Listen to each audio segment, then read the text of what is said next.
So we're on the Torah portions, Nitzavim and Vayelech. And I told the class last night, and I'll just briefly restate tonight, that when you get your class links next Sunday for both classes, expect there to be some changes in scheduling going into the High Holy Days, which we don't have a Torah portion next week because it's Rosh Hashanah. There's special readings, but there's no Torah portion that's assigned. We'll still have class next week.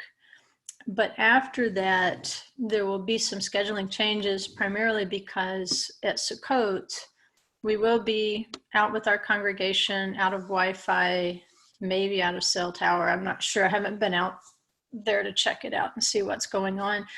But like I was telling last night's class, there's the work of Torah study, but he gives us appointed times where we can truly delight in his word and hear his word, play with his word. And that's what I told him last night. Find the kids in your camp and hang out with them during Sukkot, because they will renew the joy of pure play, of spiritual play, of delighting in the words without competitiveness.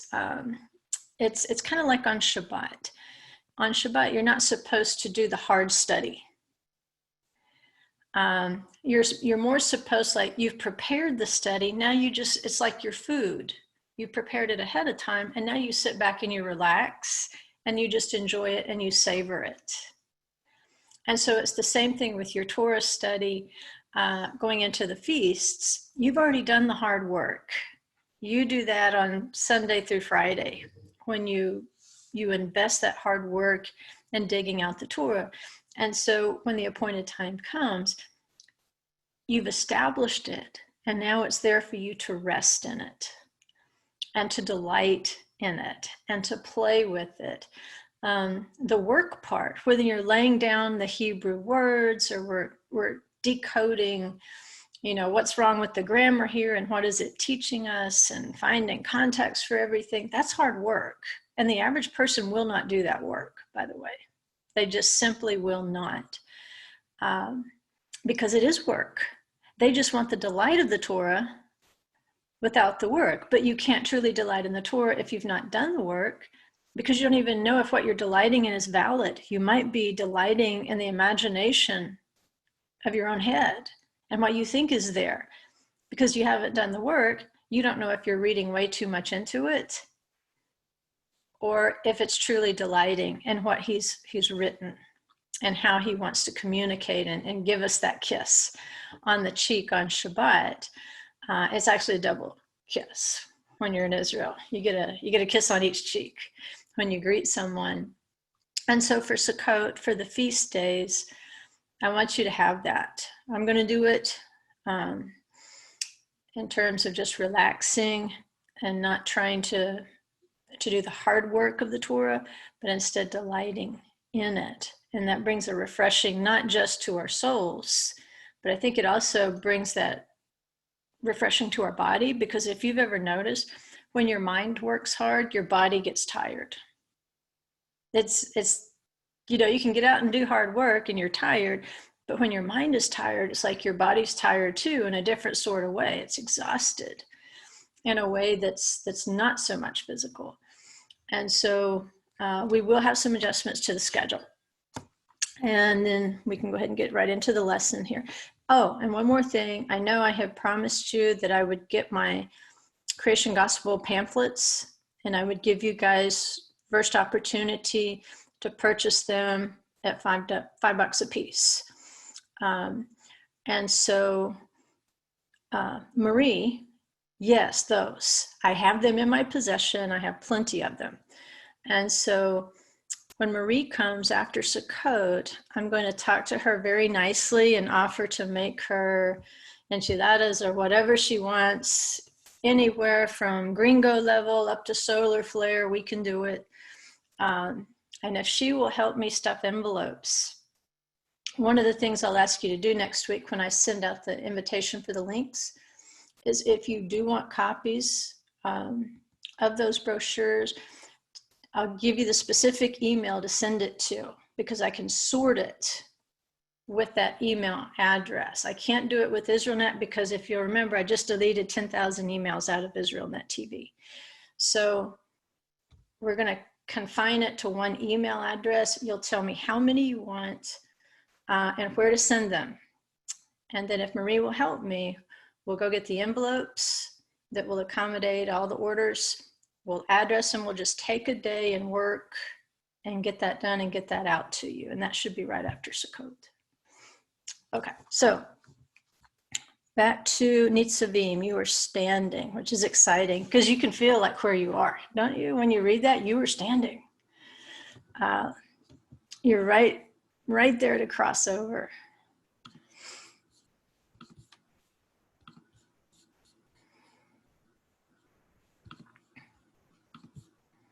And here we are.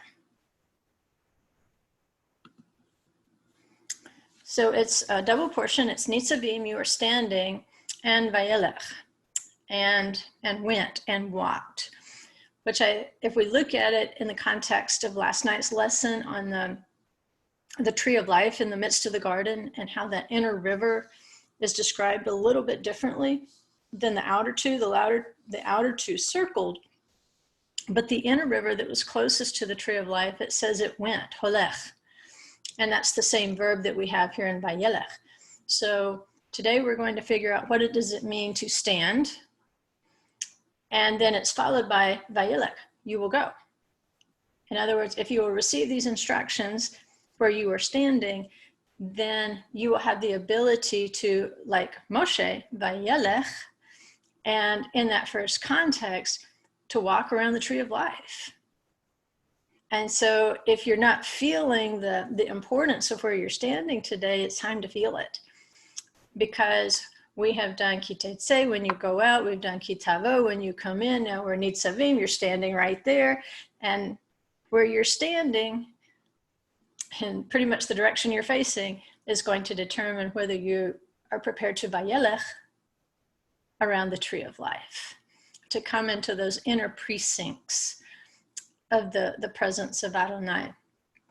And so even though Abraham is not in the Torah portion, his context is in the Torah portion, because this is really the fulfillment, a level of fulfillment of the promise made to Abraham.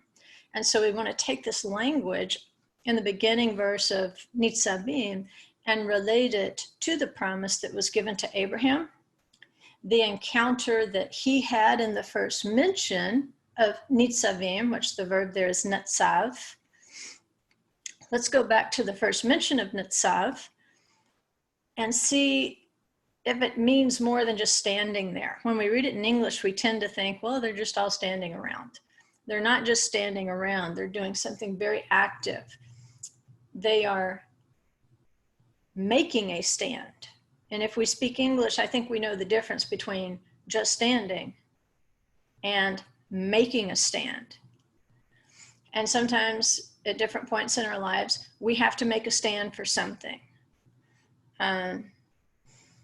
What was that old country song? If you don't stand for something, you'll fall for everything. And that's kind of the active understanding of what it means to Nitzav. It's not just standing, waiting around. You're making a point by where you're standing. And you're saying, this is a principle that I intend to live by. And you're creating your own barrier there. Think of that. Keep that in the back of your mind when we start talking about the covenant between the pieces, and how when you cut a covenant, you have to pass between two barriers. And so when we stand for something, we are necessarily creating two barriers on either side of us. We're saying, I do not intend to cross that way, but this is the direction I'm facing. Where I'm standing here is significant because it's conveying to everyone who I am. And so because it is a double portion, You'll have two sets of scriptures here. You'll have Deuteronomy 29:10 through 30:20, and then 31:1 through 30. You'll have Isaiah 61:10 through 63:9, and 55:6 through 58, Psalm 81 and Psalm 65. And then the brief portion that I chose, I actually wanted to read probably the first 12 or 13 chapters of the Gospel of John, which was not feasible. So in place of, we're going to use Hebrews 3:7 through 19, and that's where your homework will come from if you choose to do it. So here's our beginning verses. He says, "You stand today, all of you, before the Lord your God, your chiefs, your tribes, your elders, your officers, even all of the men of Israel, your little ones, your wives, the alien who is within your camps, from the one who chops your wood to the one who draws your water, that you may enter," and I did put the Hebrew there so you would pay attention to the verb, that entering, which the Hebrew word there is avar, which you should be familiar with by this point, because Hebrew, ivri, comes from avar. It's one who has crossed over. So we can say that you may enter into the covenant. We can also say that you may cross into the covenant with the Lord your God. And I do want you to see how it's positioned there by virtue of where you stand today. Today's also going to be a big word today. Where you stand today is related to your ability to enter or to cross over, which defines what a Hebrew is. That you may enter, cross into the covenant with the Lord your God and into his oath, which the Lord your God is making with you today. Today, you see how many times today comes up? In order that he may establish you today as his people, and that he may be your God, just as he spoke to you and as he swore to your fathers, to Abraham, Isaac, and Jacob. Now, not with you alone am I making this covenant and this oath, but both with those who stand here with us today in the presence of the Lord our God, and with those who are not with us here today. And so without chasing that rabbit all the way down the trail, because it's a study unto itself, understand that even though it doesn't make a whole lot of sense, considering your background maybe, for you to wake up one morning and want to keep the Torah and keep Shabbat and eat kosher and all those sorts of things, the fact that not just your spirit was attracted to the Torah, but your soul as well. The fact that you have that attraction signals something. Your soul was there. You are responding to something that occurred before your birth on this earth. Because he says, and it was the same thing that was said at Mount Sinai when the Torah was given to those who are here and those who aren't here. Because even though they aren't here, they're still here. The soul was there to receive the Torah. And so in this generation, we're responding to that. Our soul that he has placed within us, we hear the words of the Torah and we say, oh, there's something familiar about that. There's something inside of me that's connecting with that, and I can't really explain it because there's no rational, logical reason for me to want to enter into covenant status. If I believe I'm already in a covenant that has taken away all responsibility, then why in the world would I want to go and study a covenant that does require responsibility? And so the idea that, what are we doing here? It's because our souls were there. Moses spoke to us, even though we weren't born yet. We were there. And so we stood there today with them. So we want to apply the rule of first mention here. And And the rule is we're going to apply it first to standing, where he says, you stand today, Nitzavim. We take that back to a first mention in Genesis 18. And for context, I went ahead and put verses 1 through 4 in there. But before I read that, here's the background. Abraham has just been circumcised. He has just cut a covenant, which is called Brit Milah. And what's happening there is he's sitting at the opening of his tent. He's still in the pain, the physical pain of circumcision. And he is not taken to the bed, even though he is in the pain of circumcision. He's sitting at the opening of his tent. And that's significant because when you see the word opening, doorway, window, it's highly likely that you're dealing with an explanation on multiple levels, not just the natural level, but it's talking about you're kind of crossing right there between two realms, between the physical level that we tend to read it as, but you're somehow right at the doorway of something supernatural, something on the spiritual level. And then when we see our code words, he lifted up his eyes, then we know we're dealing with something that is above the physical level. And so in cutting this covenant, Abraham had been told that now you need to walk before me and you need to be perfect. It's a little bit different than the instructions he receives when he's first called. Now that he's walked with Adonai, he's been called to circumcision, and at this point, he has the ability to walk in perfection, to be blameless in his conduct. And we say, well, nobody's perfect but Yeshua.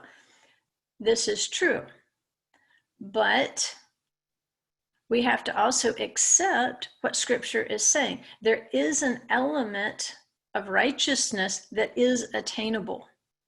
Even before Yeshua was born, when it talks about the parents of John the Baptist, how they were blameless, how they were righteous. And so there is an element of righteousness in clinging to your covenant and walking in obedience to the best of your ability in that covenant. And so Abraham has just been called to a higher realm. When you're called into covenant, there's a value that's imparted to you. It's an agreement between you and the creator of the universe, the Holy One, the one who is above all. And so in this covenant, those two realms, they kind of meet in a kiss. And so it says, now the Lord appeared to him by the oaks of Mamre. Okay, oaks, plural. There's lots of trees. If you've ever been to Hebron or to Beersheba, you know it's not a desert. They do have plants and trees. And so he's by the oaks, plural, of Mamre. While he was sitting at the tent door, when he was sitting at the opening of the tent door in the heat of the day, when he lifted up his eyes and looked, behold, 3 men were standing opposite him. Now there were 3 men. We know that 3 is a number of resurrection, and you know that they are bringing a message of resurrection to Abraham, that he is going to, at the same time next year, that he's going to have a son, that promised son, Isaac, who is going to prefigure the resurrection of Yeshua. And when he sees them, you realize that it is that kiss between the two realms, because if he's been sitting at the opening of the tent, then he probably should have seen them coming. Because that's what Abraham, the Midrash tells us Abraham used to do. He would sit there, he would put his tent at a place where people would walk by, sit there at the tent opening and offer hospitality. And that's how he made so many souls, or so many converts in their language. So he doesn't see them coming. It requires him to lift up his eyes and look. In other words, to see into another realm. And when he looks into that realm, that's when he observes them standing there. And that's a repetition. When the Israelites are standing, Nitzavim, this is the same verb that Abraham notices the men are standing. So they're not standing there passively. They are standing there for a purpose. He recognizes that they are there for a purpose. And when he saw them, he ran from the tent door to meet them and bowed himself to the earth and said, "My Lord, if now I have found favor in your sight, please do not pass your servant by." There's that verb avar again. "Please let a little water be brought and wash your feet and rest yourselves under the tree." The tree. Now we could say, well, that's not really significant. There were probably lots of trees and he pointed one out. That's possible. But the language of it seems to point out that out of all of the oaks of Mamre, that there is one tree that's significant. So let's look at that. Why is he picking out the tree? When he says rest yourselves, he uses the verb sha'an. And it's not like samach. You're probably more familiar with samach as a verb to lean on for support. This particular verb sha'an also means to lean on for support. And in Proverbs 3:5, it gives you a proper context. If you want to understand what Abraham is asking these men to do, with this particular verb, it makes sense because it says, trust in the Lord with all your heart and do not lean on your own understanding. And so Abraham basically says, lean on the tree. Not the oaks of Mamre, not the many trees, lean on the tree, which is basically, he's prophesying to himself. He's exhorting himself because he needs to do the same thing. He's just been circumcised and he's circumcised Ishmael, but he has to be sitting there contemplating at his age, you know, if I lean on my own understanding, I don't see how I could possibly have a son. But he says, fellas, lean right here. And he's saying to himself, trust in the Lord with all your heart and do not lean on your own understanding, because what's about to happen cannot be understood in the natural realm. It could only be understood if you lean on the tree and you are able to lift your eyes and see into a realm where that prophecy would be possible. And what is significant is if we look at the context of sha'an, which means to lean on for support, in ancient times, when a king made a public appearance, he would lean upon his closest supporters. That was the way that he signaled to the public who his most trusted friends and supporters were. And so instead of inviting the travelers into the tent, we say, well, the tent would be too hot in the heat of the day.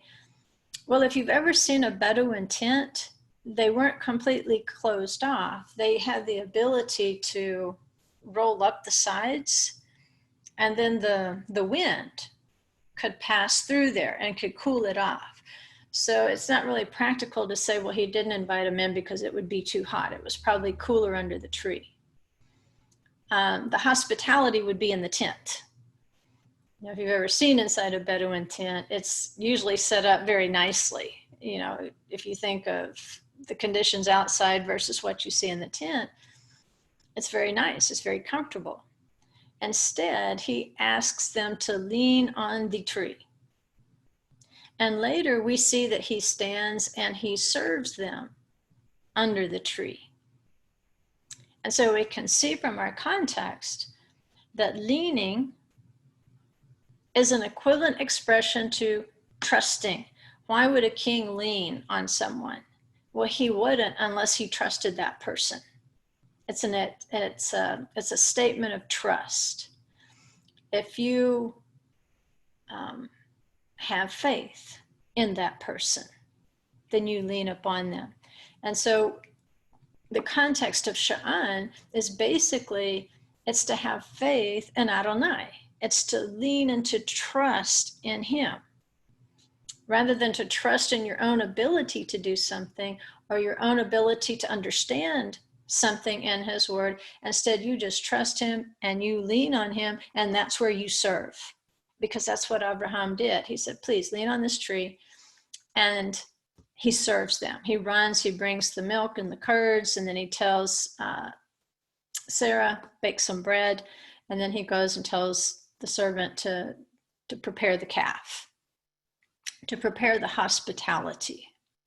And so you can see he has not just hospitality, but an expectation that this is an important encounter. So remember, just prior to this visitation, and remember the point of the visitation is that one of the angels is going to bring Abraham now a fulfill by date on the covenant that included Isaac, that included a son of his own with Sarah. And he had also, prior to this, experienced what we call the covenant between the pieces, where he cuts open the animals in equal halves, he lays them over on their sides, and then to cut the covenant, you walk between the pieces. And what happens is Abraham is put into a deep sleep, which is the equivalent of death, and then the smoking torch, the light, goes between the pieces. And that's what it says. It says it came about when the sun had set, that it was very dark, and behold, there appeared a smoking oven and a flaming torch, which passed between these pieces. And there again, we see our verb avar, to cross between. So we know that a Hebrew, an Ivri, being described as someone who crosses over, it's not just someone who crosses into the physical land of Israel, but it's someone who has crossed into the covenant when there is a barrier on either side. That's kind of the definition of cutting a covenant. There's something standing on either side of you, showing that you can't go to the right or to the left. You can only go forward or backward. And so it's linked. Remember when Moses is saying you were standing so that you may you may pass into the covenant. We can see the exact same words in the hood here in terms of covenant and the crossing. And so when he pairs up Netzav with Avar and Nitzavim, and then we go back to its first context, which is with Abraham, and we see how there was a crossing, there was a flaming torch which passed between the pieces, showing that Adonai himself was going to perform this covenant. It wasn't going to be done with Hagar. It wasn't going to be by Abraham leaning on his own understanding. It could only happen when he leaned on the tree. And the tree is the tree of life. The commandments and the covenants are contained within the commandments. And that's what Nitzav means. It means to set, to put into place. It's not passive, like standing, when we say amad, but it means to actively put yourself in that position. So in the covenant between the pieces, the Holy One, and I believe this is a prefiguring of Messiah, the flaming torch and the smoking oven, that the Holy One actively puts himself in that position between the pieces to say, I will perform this. I will do something on my part. But now that these prophecies have been fulfilled and Israel is Nitzavim, now there has to be a partnership with a nation, not with an individual, with a nation. They are going to have to choose to put themselves in that place. they are going to have to enter in the covenant. He says, today. You are going to become a people today. You are going to renew this covenant today. You are going to put yourself in that place. Those who are standing here and those who are not standing here. He allowed us to actively choose to set ourselves in that place, even before we were born. But that's the key. If we think it's something passive, we're misunderstanding what a covenant is. A covenant is very active. And so when we choose the covenant, we have to understand that it is a covenant that has to be serviced. You see how Abraham waited on the three angels? He served them under the tree. When we enter into covenant with Adonai, when we actively put ourselves in that place, then we have to serve under that tree. And if we serve under the tree, then eventually we will come into the rest, because that's the pattern that he has set out. And Rashi comments on the grammar of how le'avrecha is used. It's got different verb tenses that are too hard to explain, but based on that grammatical structure of the way that it's used in Nitzavim, that you are passing into the covenant, it's not a passive stance, just kind of standing there waiting for Adonai to start smoking and, moving between the pieces. He says, no, you move in here and you stand for yourself. You're taking a stand to actively perform the requirements of the covenant. And this is the whole purpose of your standing. You're standing and you're passing into. It's going to have to occur with your faith, just like the faith of Abraham, and with your leaning on the tree of life. You have to lean on the word and lean not to your understanding. And in fact, Rashi comments to chapter 29, verse 11. He's talking about the way that covenants were formed in ancient times. He said they would make a barrier on one side and a barrier on the other, and they would pass between them. And that's how you would cut a covenant. You can only go straight ahead or straight back. You cannot deviate to the right or to the left. And so our message, if we want to be a Hebrew, if we want to be one who has crossed over, then our faith is not passive, it has to be active. That's what the Apostle James said. He says, faith without works is dead. Doesn't matter what you believe, it matters what you believe and do. And it requires having enough faith to lean on the word of Adonai, which is the tree of life. And that's what, at his call to circumcision, Abraham was told, I am God Almighty, walk before me and be blameless. He says, I will establish my covenant between me and you. So your responsibility is to be active. Understanding at the very same time it's God Almighty who is the one who establishes it. We have to lean on that, because if it were up to us to be blameless, we couldn't do it. If it were up to us alone to be perfect, we couldn't do it. But because he is perfect and because he is upright, in those places where we are weak and deficient, those are the very places where we need to lean strongly on the tree. Just lean right up against here and the tree will support you when you cannot support yourself. And so circumcision represented a call to perfection where Abraham needed to actively choose to put himself between the pieces. Even though he was kind of active and scaring off the birds and so forth, he ended up in a deep sleep, which represents death. And so at this point, now also that Israel has been circumcised.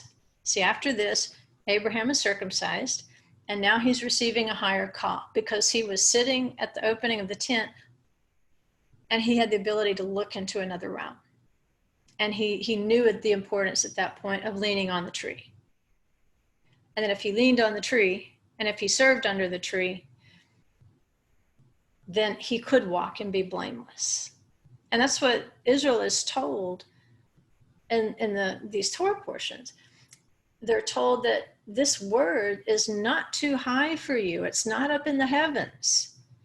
That you're going to ask, who can go up into the heavens and get it for us? It's not at the bottom of the sea. It's not across the sea. It's not that far from you. It's near you, even in your mouth. He has given you the ability to lean on the tree of life.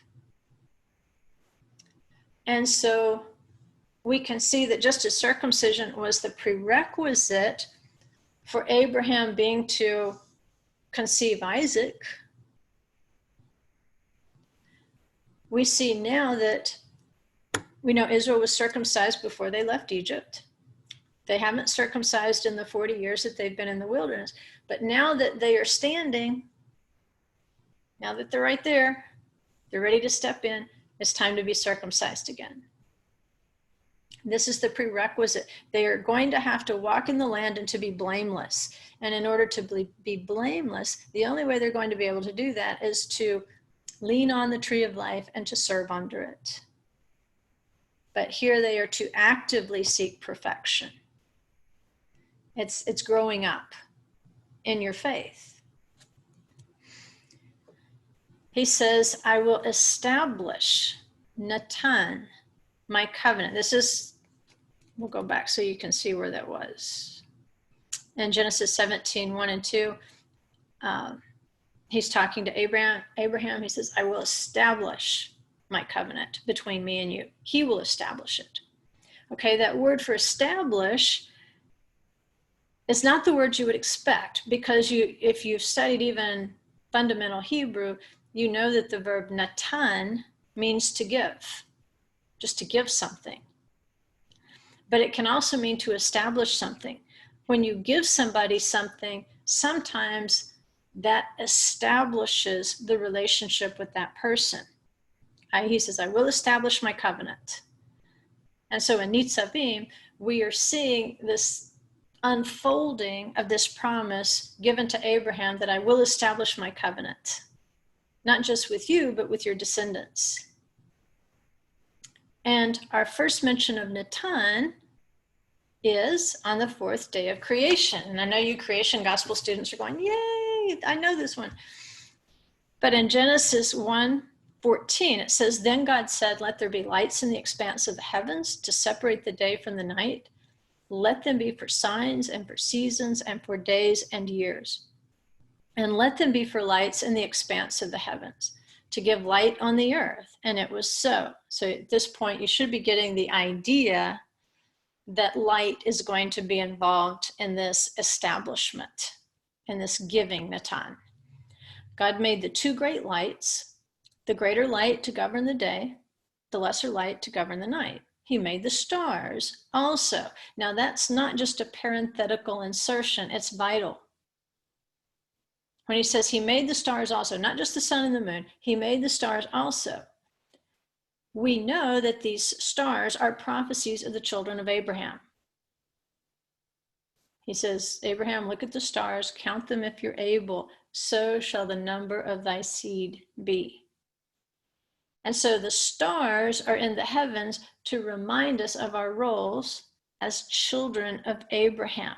We are there to witness, because he told Abraham, I will Natan my covenant with you. And it wasn't the first time that a proclamation like that had been made, even though Abraham had not yet been born. He made the stars before he made people on the sixth day. It says God placed Natan, he established them in the expanse of the heavens to give light on the earth and to govern the day and the night and to separate the light from the darkness. And God saw that it was good. Tov. There was evening and there was morning, a fourth day. And this is what is so exciting. If we are the children of Abraham, if the Holy One is establishing his covenant with Abraham in us as his descendants, as he was with the Israelites on the day of Nitzavim, if he is establishing that in us because we are the stars, we are the children of Abraham, then our job, he established us in the expanse of the heavens. You see how Abraham is able to see into a heavenly realm when he lifts up his eyes and he can see the tree? That's the call of the children of Abraham, to lift their eyes and to look into that higher realm of the third heaven. And when they do that, they give light on the earth. And then they begin to govern the day and the night. And they separate the light from the darkness. And when that happens, it's good. It's very good. That's the purpose of the lights in the expanse of the heavens. And where it says, let them be for signs and for seasons and for days and for years, the seasons there is the moedim. For the sake of the moedim, how do the children of Abraham allow the Holy One to establish his covenant in them? They know not just how to work and serve under the tree, they know when to rest. They know when the appointed times, the moedim, are. They know when Shabbat is. They know when Passover is. They know when the Feast of Trumpets. They know when they're supposed to work, and they know when they're supposed to rest. And when they know that, and when they do that, then they are separating night and day. They're lights in the expanse of the heavens. See, you're not just lighting up the earth when you do that. You're also lighting up the third heaven when you do that, because you were created to give light on the earth. And so right here, you can see how if you're a Hebrew, if you're one who knows how to cross over, then you understand your role as a light. And not only do you give light in the earth, you are given authority, because the fourth day is all about the authority of the Holy Spirit, by the way. If you've done Creation Gospel Workbook 1, you know what the fourth day is all about. It's about spiritual authority. He uses repetitively to govern, to separate. And so the more you allow yourself to be established in the covenant with Abraham, the more you lean on the tree of life, the more you serve under the tree of life, then the more you will have the ability to separate the light from the darkness, to separate the day from the night, and not just to light up this physical earth, but also to light up that third heaven, which is your home, which it's hard to see unless you're sitting at the opening of the tent. And unless the Holy One intentionally stands there and gives you that glimpse into the heavens. And I think that's what he's given us. It's that kiss between the garden and this fallen natural earth. The covenant, the Torah, the feast times, the Shabbat. It's for those who have the ability to function at the opening of the tent. It's because they know what's in that third heaven that they do what they do in this physical earth. Isaiah 42, 6 through 7, you can see how this prophecy on day 4 of creation, where he established them in the expanse of the heavens. Read this corresponding verse here in Isaiah 42, 6 through 7. And by the way, I went ahead and put the Hebrew up here so that you could see Vayiten Otam, right? That is from the Hebrew root Natan. And he established, he gave them to be the light. And then you can see in bold, it's really kind of hard to see because of the background, but where it says Leha'ir, that means to light up. leha'il. And, you know, I love that song, Kumi Ori, arise and shine. And that's what we're supposed to do as stars. We are supposed to arise and we are supposed to shine and bear witness to the resurrection, bear witness to that third heaven, the Garden of Eden. Anyway, Isaiah 42:6, he says, I am the Lord, I have called you in righteousness. I will also hold you by the hand and watch over you. See, this is why we need to lean on him. He says, and I will appoint you. That verb there is natan. You can slide down where I put the Hebrew and see there the etencha. It's hard to hear, but you can see the 2-letter root of it, at least in the Hebrew there, and leor. You can see the matching words there. He says, I will appoint, I will natan you as a covenant to the people, as a light to the nations, to open blind eyes, to bring out prisoners from the dungeon and those who dwell in darkness from the prison. So from the 4th day of creation, Isaiah is saying, Israel, this was the plan. This is what you were supposed to be. You were supposed to be a light to the nations. I established you as a covenant to the people, to open the eyes, the blind eyes, right? So they can see who's standing there as well. They can see that the Holy One has intentionally placed himself before us to offer us an opportunity to serve him under the tree and to lean on him and not our own understanding, to bring out the prisoners from the dungeon and those who dwell in darkness from the prison, to remove the world from the realm of death.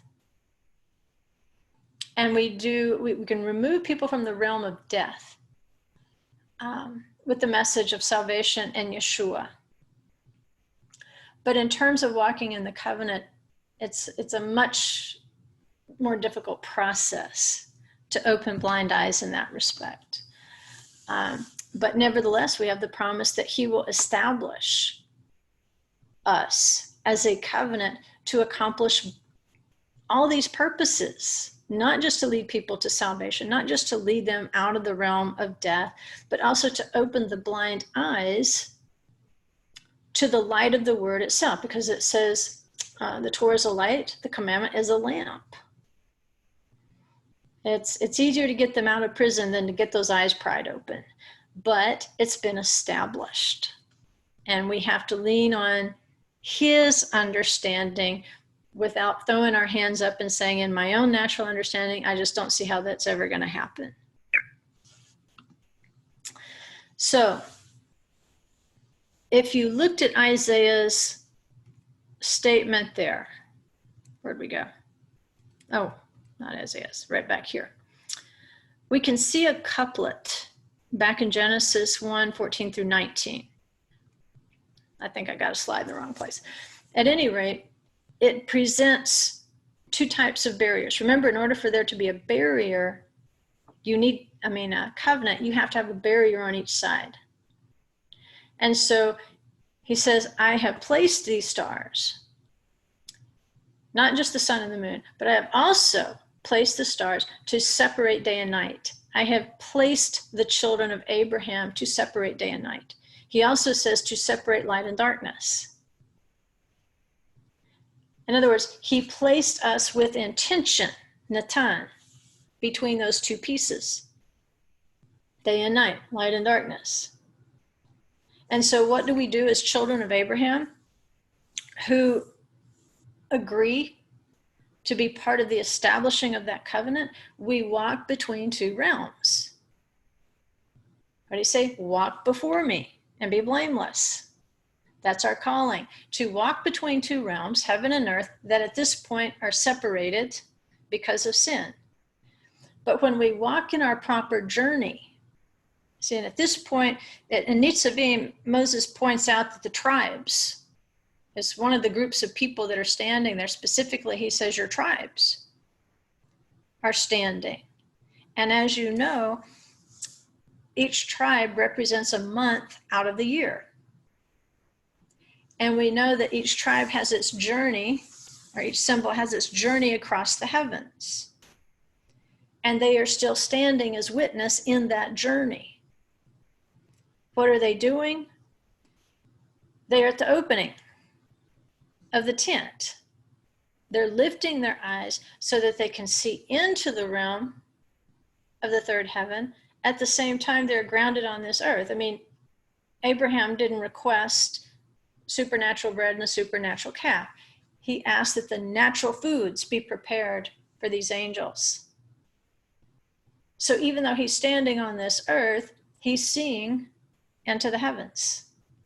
And so the covenant is being established in him, and it's showing his stars, his descendants, our proper role. Yes, our feet are on this earth. We're walking in this earth, but we are also walking between two realms by virtue of the calling on our lives, by virtue of being intentional and standing in the covenant and standing to serve. What we're trying to do is bring heaven and earth together to be part of that restoration, which is what Yeshua came to do. I mean, in him, we can see the embodiment of everything we are supposed to be as stars. And so these stars in their courses, represented by the 12 tribes, they are witnessing to every single nation has some sort of understanding of the constellations, of the stars. A lot of them, all their gods are based on the stars. They name their gods after the stars, and they start worshiping the star instead of understanding that they symbolize the role that we should be playing. Not serving gods named after the stars, but witnessing to the one who established and intentionally placed the stars to inspire us each day as we walk on earth to look into that other realm. And to try to bring the two together like Abraham by having hospitality for the traveler, by seeing each traveler as an opportunity to get them to also look up and to lean on the tree of life. Isaiah goes on in verses 8 and 9. He says, I am the Lord, that is my name. I will not give my glory to another, nor my praise to graven images.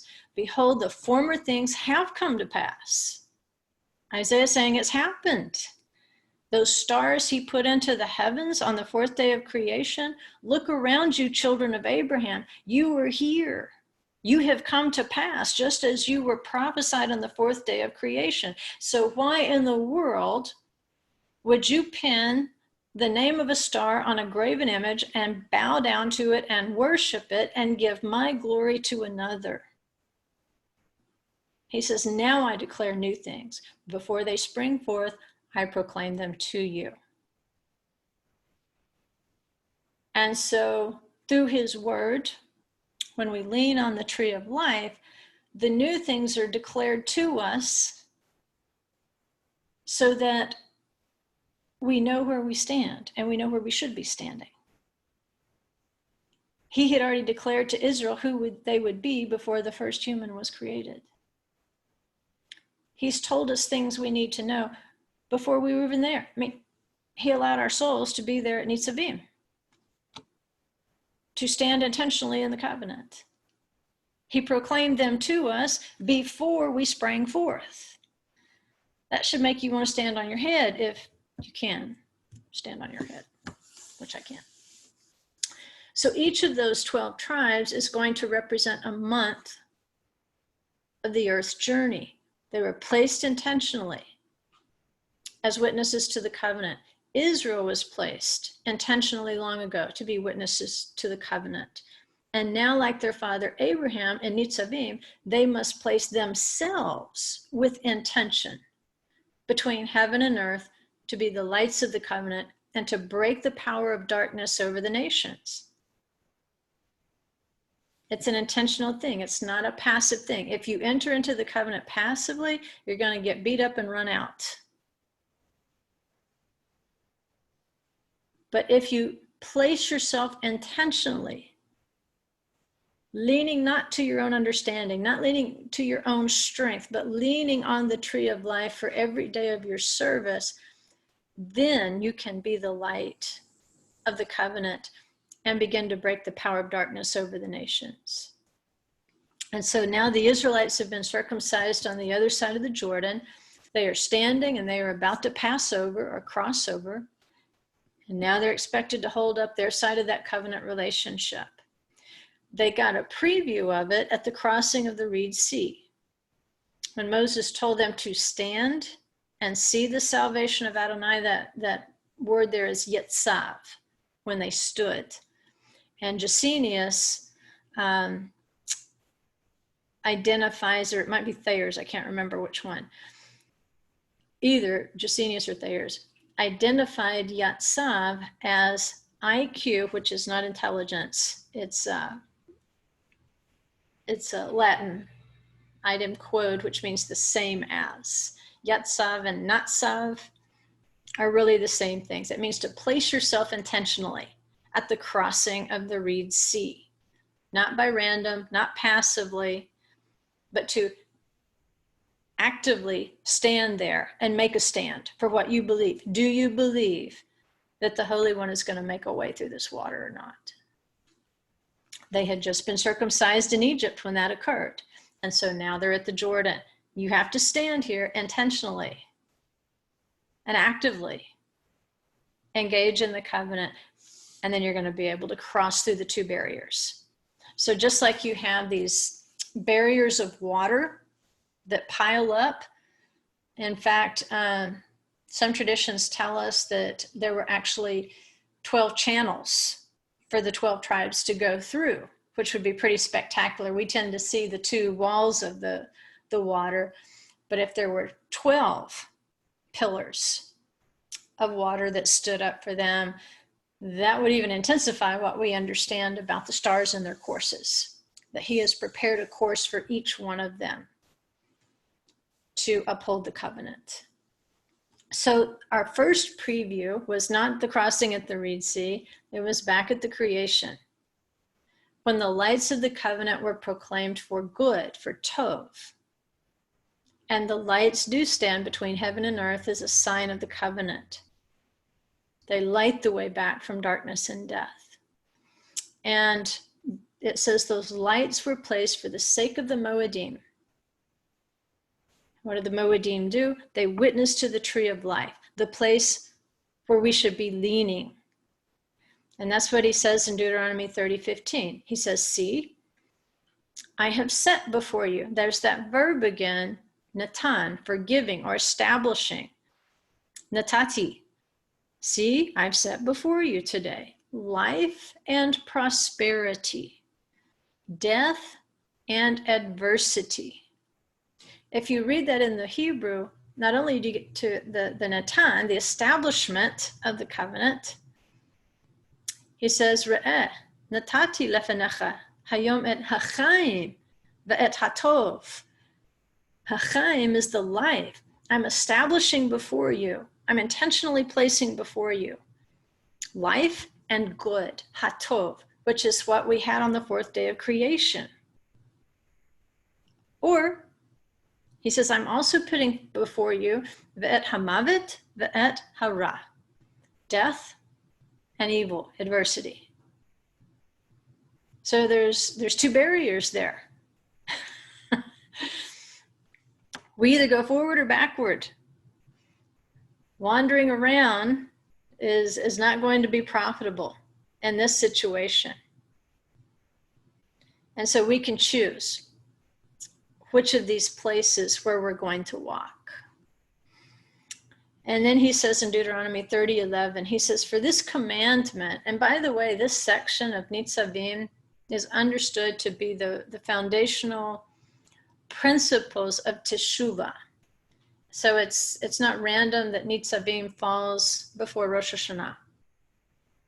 And maybe next week I can break it down for you and show you how each word gives you a principle of Teshuvah that you're supposed to be doing before the Feast of Trumpets and Yom Kippur. But he says, for this commandment, and I put in brackets, of repentance and return, because that's the context, which I command you today is not too difficult for you, nor is it out of reach. It is not in heaven, that you should say, who will go up to heaven for us to get it for us and make us hear it, that we may observe it. You see, Abraham didn't have to do anything but sit there at the tent and wait for an opportunity to serve. He says, nor is it beyond the sea, that you should say, who will cross the sea for us to get it for us and make us hear it, that we may observe it. No, he didn't have to do that. It came to his tent when he looked for an opportunity to serve. He says, the word is very near you, in your mouth and in your heart, that you may observe it. And so from the beginning, it has been tov, it's been good. When the stars, when the children of Abraham are the lights between heaven and earth, the people who have the ability to light up both earth and the heavens above, when they lift their eyes and they serve in both realms. Because if you're serving people under the tree of life in this natural realm, then you're also serving the Holy One under the tree of life in the natural realm. You say, well, how can I see into that realm? You probably already are. I suggest you already are. Because you see it with hospitality. Abraham could have sat there realizing that he's sitting among the most depraved people, idol worshipers. Sodom and Gomorrah is right down the road. There's giants in the neighborhood. There's all sorts of weird Canaanites.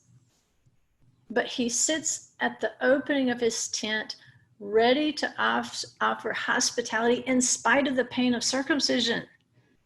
And see, that's the pain of this natural life. That's the pain of circumcision. Because this natural life is painful, especially when we have spiritual vision. There's such a disparity between what we see in the spirit realm and what we have to endure in the natural realm. But instead of sitting there in the pain of his circumcision, instead of seeing the depravity of everybody who passed by his tent, instead he saw the potential of somebody coming up that road by his tent who might be one out of a million, who's just walking along seeking a ray of light in their darkness. And that's what we have to do. In spite of the natural pain of choosing to place ourselves in the covenant, we have to lift our eyes and see the opportunities for life and goodness that he says, I've intentionally put them in front of you. If you're sitting around and you say, well, I don't know what I'm supposed to be doing. He says, open your eyes.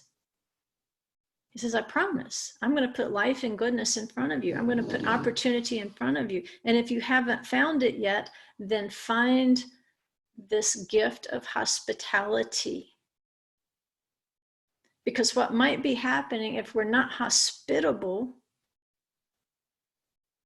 if we only see the darkness and the depravity of the people around us, and we're not actively seeking the opportunities, even if it's just a word in season, even if it's just a prayer for that person, even if it's taking them a meal when they're sick, who knows? But he says, I will put people in front of you intentionally. They're going to be standing before you, and it's our job not to miss it. It's our job not to let it pass us by, because it's about today. That phrase is repetitive in Nitzavim, today, today, today. And I pulled this out of the Midrash. It's based on Psalm 95:7. It's a story. It says, a respected sage met Mashiach in the Garden of Eden and asked him, when will the master come? Today, replied Mashiach. Later, the sage complained to Elijah that Mashiach had deceived him. Oh no, explained Elijah. You didn't understand him. He meant today if you hearken to his voice. And that's the principle of Nitzavim. Today you are standing. You have placed yourself intentionally. That means you're supposed to be snagging the opportunities to do good. You're supposed to be snagging every opportunity to impart life into the world around you. And that's what Mashiach told his generation. When they said, "Are you the one? Tell us plainly." He says, "You're not one of my sheep because you don't listen to me." And so we have to not just lift up our eyes, we have to listen to his voice. And we have to do today every opportunity that presents itself today. So here's some homework assignments. If you want to try them out with your Bible study or by yourself, or with the kids, I've got a kids one on here too. But I think it'll augment the work that we're doing here in terms of standing, crossing, establishing today. One is use a concordance or an online search engine to look up the context for as many of the mentions of light in the Gospel of John as you can. And then go back and look at the context around every one of those mentions and see if the principles of the Torah portion Nitzavim, as they relate to Abraham's experience with the angels Nitzavim, does that deepen your understanding in terms of your role, how Yeshua comes to model that role to us, and how if you miss that voice, you really might miss the opportunities for Mashiach to come, to return. The next one is read Deuteronomy 29, 9 through 14, and then match it up with Hebrews 3, 7 through 19. Focus on words like rest and while it is still called today, because that's what you're going to see is the repetition of the word today. And then the question is going to be, when is the best time to observe a commandment? And then what do you think today is? This next one is for people who need a little help on their Bible research skills. If you're not real computer savvy or internet savvy, this is a step-by-step for you. And so again, I'm giving you Hebrews chapter 3 as a context. And so I give you instructions on how to go to blueletterbible.org. I've given you a specific verse to look up. Then I show you how to go through steps to get to the Thayer's Greek lexicon. And this exercise will help you if you're looking up words in the New Testament and you're trying to figure out what they were in Hebrew. And so I step you through that process. And then the question, once you've read through all that, especially what Thayer says about the word rest and what its context is, to Hebrews 3:18, the questions are, is it important to keep Shabbat as a moed today? And what does Shabbat have to do with faith today?